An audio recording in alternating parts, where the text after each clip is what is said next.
Captain Elias Voss adjusted the straps of his helmet as he stepped off the Aegis *, his boots crunching against the gray, rocky surface of an uncharted moon.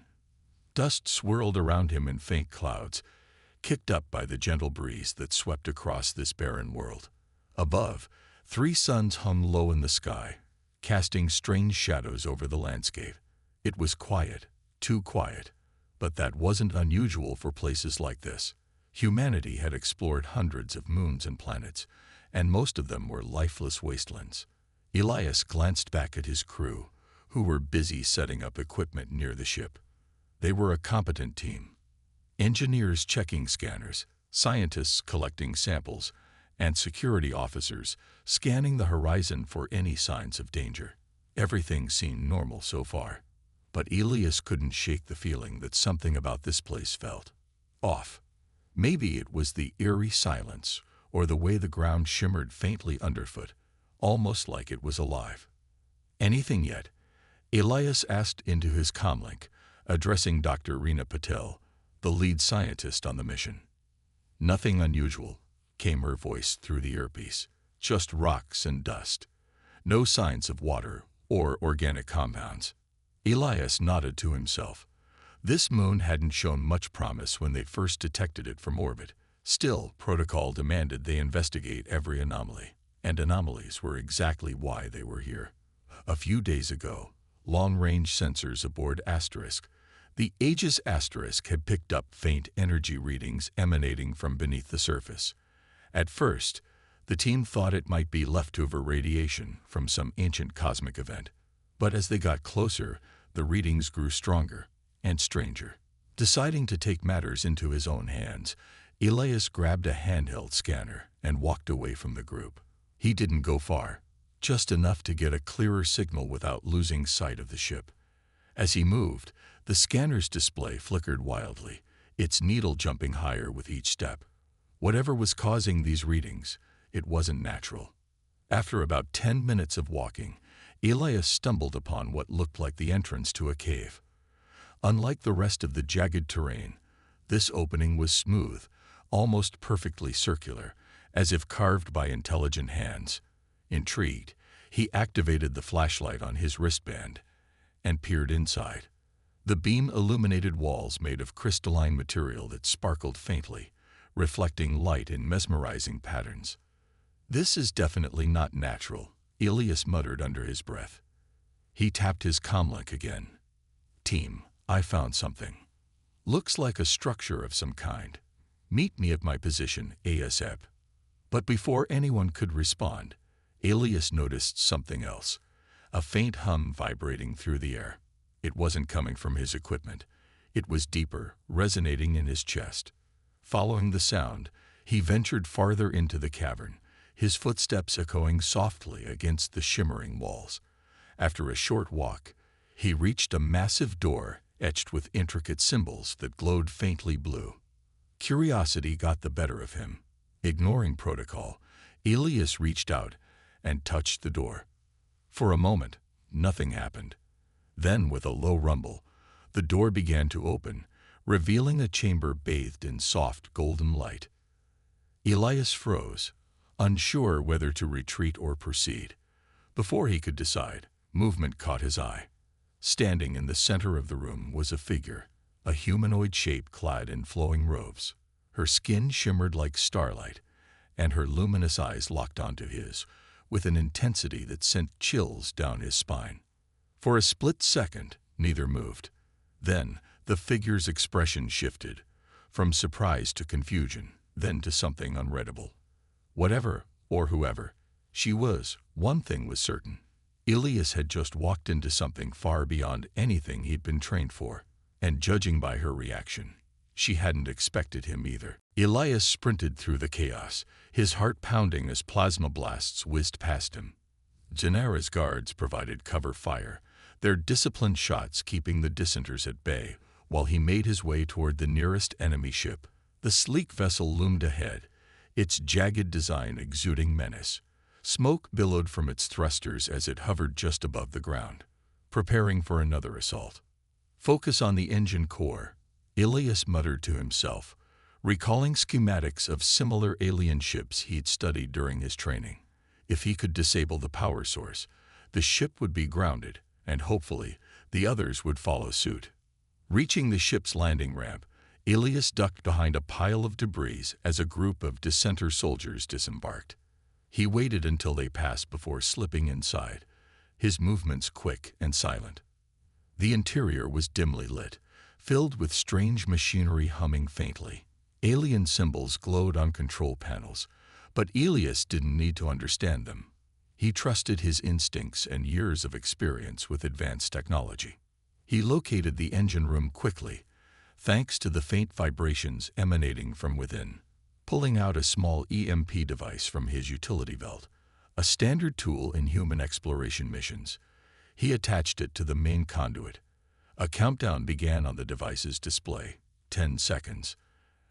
As the timer ticked down, Elias heard shouts outside the door.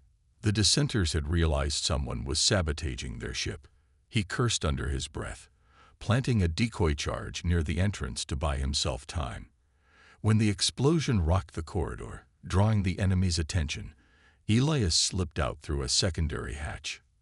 By the time he rejoined Zenera in the main chamber, 2 more ships were already disabled, their engines sputtering and dying. The remaining dissenters retreated hastily, boarding their last functional vessel before ascending into the sky. The sanctuary fell silent once more, save for the faint hum of the crystals stabilizing. Zenera approached Elias, her expression unreadable. "You did it," she said simply, though there was a flicker of admiration in her glowing eyes. "But this isn't over. They'll report back to their leaders. This place is no longer safe." Elias nodded grimly. "Then what do we do? Hide it again?" Zenera shook her head, pacing slowly. "That won't work. The dissenters aren't the only ones who want the crystals. If word spreads about their true nature, my people will demand answers. And not everyone will agree with how I choose to handle this." Her words hung heavy in the air. Elias watched her carefully, sensing the weight of the decision she faced. "What are your options?" he asked gently. She stopped pacing, turning to face him. "I can destroy the sanctuary, seal it away forever to protect its secrets. Or," she hesitated, her shimmering patterns flickering nervously, "or I can share it with humanity." Elias blinked, stunned. "Share it? With us?" "Yes," Zenera said firmly, though her voice wavered slightly. "Your species has shown remarkable resilience. You've learned from your mistakes and sought peace despite your flaws. Perhaps together, we can unlock the crystal's potential, not for war, but for understanding." The idea was bold and dangerous. Sharing such powerful knowledge could unite their peoples, or ignite conflict on an unimaginable scale. Yet Elias couldn't deny the hope it inspired. "If you trust me," he said earnestly, "I'll do everything in my power to ensure humanity honors that trust." Zenera studied him for a long moment, searching his face for any trace of deceit. Finally, she nodded. "Then let it be done. But know this, Captain Voss, if humanity betrays my people, I will hold you personally responsible." Elias swallowed hard, meeting her gaze without flinching. "Understood." With her decision made, Zenera turned to address her remaining guards, issuing orders to prepare the sanctuary for evacuation. As they worked, Elias stood quietly, gazing at the glowing crystals. For the first time, he felt their whispers grow softer, almost soothing, as if they approved of the path chosen. In that moment, Elias realized the magnitude of what had just transpired. This wasn't just about survival or diplomacy anymore. It was about forging a new future, one where humans and aliens might stand side by side, united not by fear, but by possibility. Zenera gestured for Elias to follow her, and though he hesitated briefly, he complied. The insectoid guards flanked them on either side, their weapons still at the ready but no longer pointed directly at him. As they walked deeper into the chamber, Elias couldn't help but marvel at his surroundings. The walls shimmered like liquid gold, and the glowing orbs that floated lazily above seemed to pulse in rhythm with the faint hum filling the air. It was beautiful and utterly alien. They entered a smaller room adjacent to the main chamber. Unlike the grandeur of the previous space, this one felt more intimate. A circular table made of what looked like polished crystal dominated the center, surrounded by chairs carved from the same material. Zenara took a seat gracefully, motioning for Elias to do the same. The guards remained outside, their presence a silent reminder that he wasn't entirely free. So, Zenara began, leaning forward slightly. "You claim you came here by accident." Elias nodded, choosing his words carefully. "We detected unusual energy readings from orbit. We thought it might be worth investigating. I didn't know this place existed until I stepped inside." Zenara tilted her head, studying him intently. Her luminous eyes narrowed slightly, as if trying to detect any hint of deception. "And your people, how much do they know about us? About the Caliph Empire?" "Not much," Elias admitted. "We've heard rumors, intercepted transmissions, but nothing concrete. Your empire is cautious, from what I understand." A flicker of amusement crossed Zenara's face. Cautious is one way to describe it. Others might say paranoid. "Our history has taught us to guard our secrets closely." Elias leaned back in his chair, sensing an opportunity. "If you're so secretive, why are you talking to me now? Why not just send me away, or worse?" Her expression softened, though only slightly. "Because curiosity drives both of us, Captain Voss. You trespassed out of curiosity, and I want to understand why humanity dares to venture so far into the unknown. Tell me, what motivates your species?" The question caught Elias off guard. He hadn't expected such philosophical musings from someone who moments ago had been guarded and suspicious. Still, he answered honestly. "Survival, mostly. Humanity has always pushed boundaries, explored new frontiers. We've made mistakes along the way, caused harm, but we've also learned. Now we're trying to find ways to coexist peacefully with other species." Zenara listened intently, her shimmering patterns shifting subtly as she processed his words. When he finished, she let out a soft sigh. "Coexistence is easier said than done. Even among my own people, unity is fragile. Trust is rare." As they spoke, Elias noticed something curious. Every time Zenara mentioned her empire or its challenges, her tone grew heavier, tinged with frustration. She carried herself with the poise of royalty, but there were cracks beneath the surface, signs of burden and doubt. He decided to press further. "What about you?" he asked gently. "What motivates you?" For a moment, Zenara looked taken aback. Then she smiled, a real smile this time, warm and genuine. "I suppose I'm motivated by hope. Hope that someday my people won't have to live in constant fear of betrayal. That we can rise above our past." Their conversation continued late into the night, or what passed for night in this underground sanctuary. Over time, the initial tension between them dissolved, replaced by a mutual respect. Zenara even shared fragments of her culture, tales of ancient battles fought among the stars, rituals tied to the three suns above, and legends of a mysterious alliance forged long ago. But when Elias asked about the glowing crystals embedded in the walls, Zenara hesitated. "They are relics," she said finally, her voice quieter now. "Remnants of those who came before us. They hold power beyond comprehension, and danger if misused." Before Elias could respond, a distant rumble shook the chamber. The lights flickered briefly, and Zenara stood abruptly, her demeanor shifting back to alertness. "Something is wrong," she said sharply. "Stay here." She hurried out of the room, leaving Elias alone with his thoughts, and more questions than answers. Whatever secrets this place held, they were far bigger than either of them had imagined. The tremors grew stronger as Zenara led Elias back toward the main chamber, her movements brisk and purposeful. The golden glow of the sanctuary had dimmed slightly, replaced by an unsettling flicker that made the crystalline walls seem alive with erratic pulses. Even the floating orbs above them wavered, their light unstable. Whatever was happening, It wasn't just a minor disturbance. It felt like the entire structure was under attack. "Is this normal?" Elias asked, struggling to keep up with Zenara's long strides. "No," she replied sharply, her voice tight with worry. "The crystals are reacting to something outside. Someone, or something, is tampering with their energy field." As they reached the grand chamber, the source of the chaos became clear. Through the massive doorway, Elias spotted ships descending from the sky. Sleek, angular vessels marked with symbols unfamiliar even to him. They weren't Caliph ships. These bore the insignia of a rival faction within the Empire, one Zenara had mentioned briefly during their earlier conversation. The dissenters, Zenara spat, her shimmering patterns flaring angrily. "They've come for the crystals." Elias frowned, confused. "Why would they risk attacking you here?" "Isn't this place sacred?" "It is," Zenara said grimly.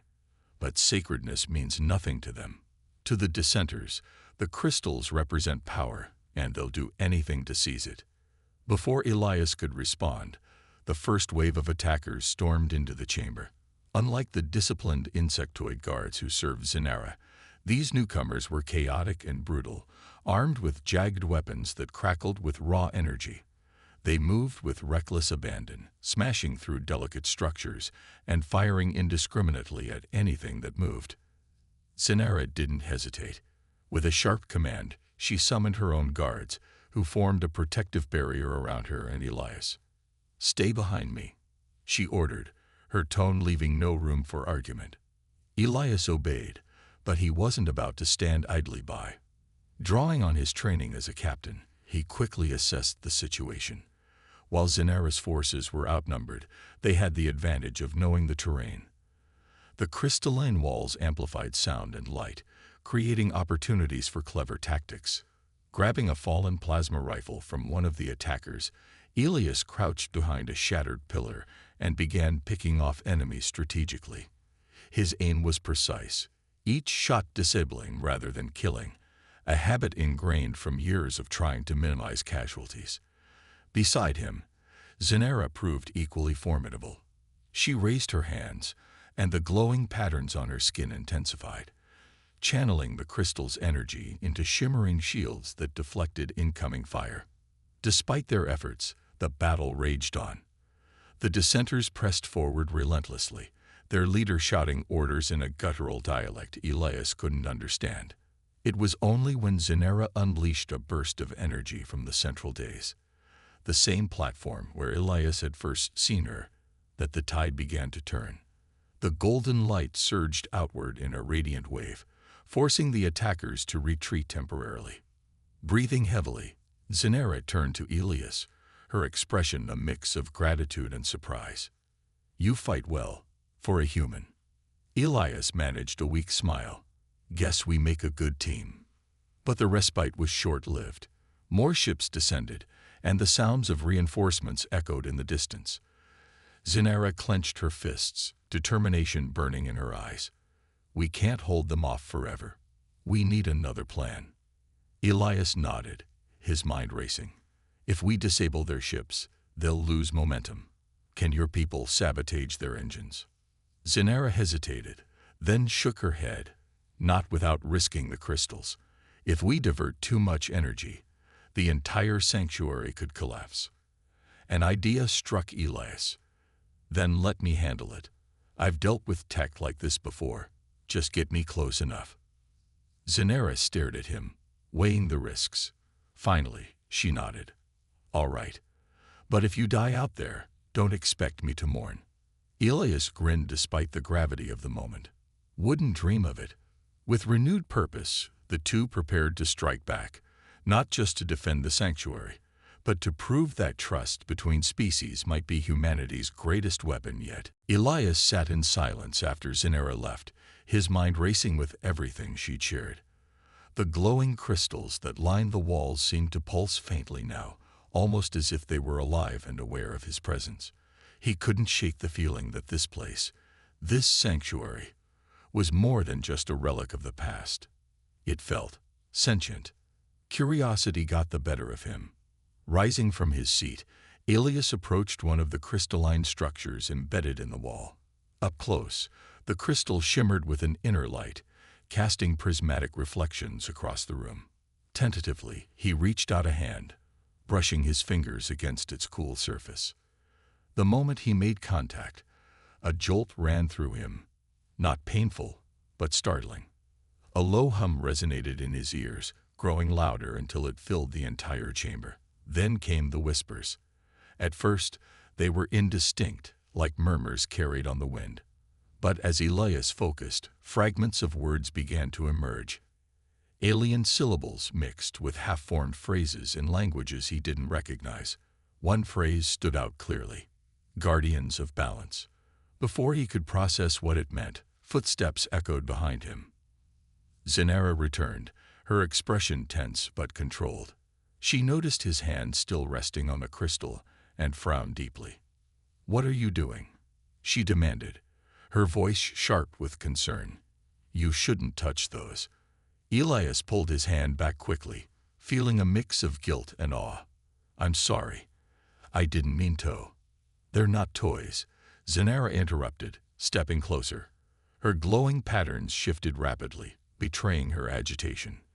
"Those crystals are ancient. They hold knowledge and power that even my people don't fully understand." "Knowledge?" Elias asked, intrigued despite himself. "What kind of knowledge?" Zenara hesitated, glancing at the guards stationed outside the doorway before lowering her voice. "Legends say these crystals were created by an alliance between our ancestors and another race, an advanced civilization that vanished millennia ago. Together, they forged a bond to maintain balance in the universe. These crystals are all that remain of their work." Elias's eyes widened. "Balance? What does that mean?" "That's the mystery," Zenara admitted, her tone softening. "Some believe the crystals contain records of their achievements, maps of stars, blueprints for technologies beyond imagination. Others think they're conduits for energy, capable of sustaining life or destroying it. My people have studied them for generations, yet we've barely scratched the surface." Her gaze lingered on the crystal Elias had touched. "But there's something else about them, something no one talks about openly. They seem alive, responsive to certain individuals. Few can interact with them without triggering chaos. That's why outsiders aren't allowed here." Elias swallowed hard, realizing how reckless he'd been. Yet he couldn't deny the pull he'd felt when he touched the crystal, the sense that it recognized him somehow. "Why did they respond to me?" he asked cautiously. Zenara shook her head, her luminous eyes searching his face. "I don't know, but it worries me. If others find out." She trailed off, letting the implication hang in the air. Just then, another tremor shook the chamber, stronger this time. The lights flickered violently, and several of the floating orbs dimmed momentarily. Zenara's expression hardened. "This isn't natural. Something is interfering with the crystal's energy field. We need to secure the sanctuary before it destabilizes." She turned to leave but paused, looking back at Elias. "Stay close. Whatever happens next, trust me. I'll protect you if I can." Despite her promise, Elias couldn't shake the unease settling in his chest. This place was far more dangerous than he'd realized, and whatever secrets it held, they might be waking up. The alien woman stood motionless, her glowing eyes fixed on Elias as if trying to decipher whether he was real or some trick of the light. Her presence was both mesmerizing and unsettling. She looked humanoid enough. 2 arms, 2 legs, a face. But there was something otherworldly about her. Her skin shimmered faintly, like water rippling under moonlight, and faint bioluminescent patterns danced across her cheeks and forehead. The robes she wore seemed to shift colors subtly, blending with the golden glow of the chamber. Elias raised his hand slowly, palms open in what he hoped was a universal gesture of peace. "I'm not here to hurt you," he said, his voice steady despite the knot of tension tightening in his chest.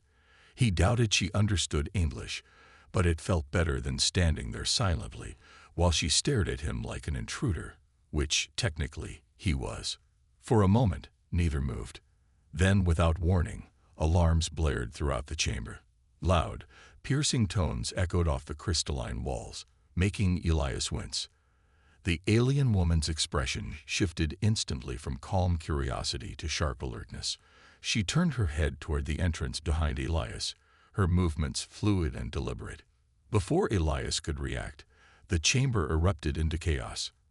From hidden alcoves along the walls, tall insectoid creatures emerged, their armored bodies gleaming under the golden light. Each one carried weapons that crackled with energy, plasma rifles, by the looks of it. Their multifaceted eyes locked onto Elias, and they raised their weapons menacingly. Elias froze, his mind racing. These were soldiers, clearly guarding this place, and now, thanks to his impulsive decision to touch that door, he'd walked straight into their territory. But instead of firing, the guards hesitated, glancing between him and the alien woman. It was as if they weren't sure what to do next. That hesitation gave Elias a chance to observe more closely. The insectoids weren't attacking him outright, which meant they must have been waiting for orders or confirmation from the woman standing before him. Whatever her role was here, it was important. Finally, the alien woman spoke, though not to Elias. Her words came out in a series of melodic tones, almost musical, directed at the guards. They lowered their weapons slightly but didn't relax entirely. Turning back to Elias, she studied him with renewed intensity. Her gaze swept over his suit, his scanner, and finally his face. There was no hostility in her expression, only curiosity, and maybe a hint of frustration. Then, unexpectedly, she stepped forward. Her movements were graceful, almost regal, as she approached him. Up close, Elias realized how young she appeared. Despite her ethereal appearance, there was a vulnerability in her eyes that made her seem less intimidating and far more human. "You are human?"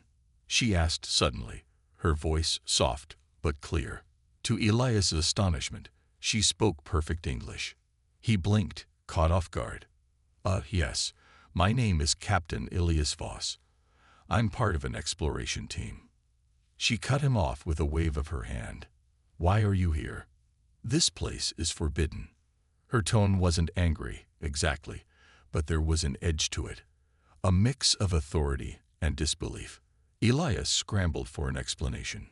"We detected strange energy readings from orbit. We didn't know this place existed until we landed. I thought it might be worth investigating." The woman frowned, her shimmering brow furrowing slightly.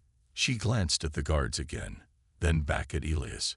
For a long moment, she said nothing, as if weighing her options. Finally, she let out a small sigh and gestured for the guards to stand down. "I am Sinara," she said, introducing herself. "Heir to the Caliph Empire." She paused, studying him carefully. "You should not be here, but now that you are." She trailed off, her lips curling into a faint smile that was equal parts amusement and exasperation. We will see what fate has in store. Elias didn't know whether to feel relieved or even more nervous. One thing was certain: whatever happened next, it wouldn't be boring. The journey back to Earth aboard Asterisk, the Aegis Asterisk, was both exhilarating and nerve-wracking for Elias. Zenara accompanied him, her presence turning what should have been a routine trip into something far more momentous. For the first time in recorded history, an alien representative of the Caliph Empire would set foot on human soil, or rather, orbit above it. The weight of the mission rested heavily on Elias's shoulders. But he wasn't alone. Zenara had proven herself not just as a leader, but as someone willing to take risks for the greater good. As they approached Earth's orbit, Elias couldn't help but glance at Zenara standing beside him on the bridge. Her shimmering patterns shifted subtly, betraying her unease despite her calm exterior. "What are you thinking?" he asked softly, breaking the silence. "I'm wondering how your people will react," she admitted, her luminous eyes fixed on the blue-green planet growing larger in the viewport. "Will they see me as an ally or a threat?" Elias hesitated before answering. "Honestly, both. Humanity is complicated. Some will welcome you with open arms. Others will fear what they don't understand. But I believe most will listen, if we give them a reason to. Zinera nodded slowly, though doubt lingered in her expression. Then let's make sure they hear us. Their arrival sparked immediate controversy. News of the Caliph delegation spread like wildfire across Earth's networks, igniting debates in governments, scientific communities, and public forums. Supporters hailed the alliance as a historic step toward peace, while critics warned of potential dangers. Protesters gathered outside spaceports, holding signs that read everything from "Welcome to our future" to "Keep Earth human." Despite the turmoil, negotiations began aboard a neutral orbital station specially constructed for the occasion. Representatives from Earth's United Council sat across from Zinera and her advisors, their expressions ranging from cautious optimism to outright skepticism. Elias acted as the primary liaison between the two sides, translating not just language but cultural nuances. At one tense meeting, a council member demanded proof of the crystal's value. "Why should we trust these relics?" he asked sharply. "How do we know they won't bring destruction instead of progress?" Zinera rose gracefully, her voice steady yet commanding. "Because destruction comes not from tools, but from choices. The crystals hold immense power, yes, but they also embody balance. My people have guarded them for millennia because we understand their cost. Now, we offer humanity a chance to share that responsibility." Her words struck a chord, silencing even the harshest skeptics. Over weeks of discussions, tentative agreements were reached. Joint research teams would study the crystals under strict supervision, ensuring no single faction could exploit their power.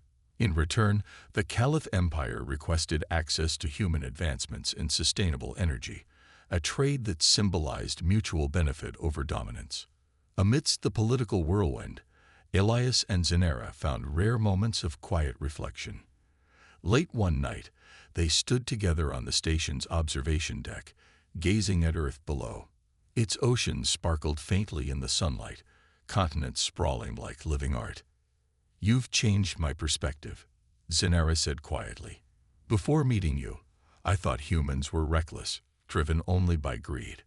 But now," Elias prompted, smiling faintly. "Now I see hope," she finished, her glowing pattern softening. "Perhaps there's a place for us among the stars, together." Their hands brushed briefly, a fleeting connection that spoke volumes. Though neither dared to say it aloud, the bond they'd formed transcended species and borders, hinting at possibilities yet to unfold. As the negotiations concluded and plans for collaboration took shape, Elias felt a sense of purpose unlike anything he'd known before. This wasn't just diplomacy. It was the beginning of something extraordinary.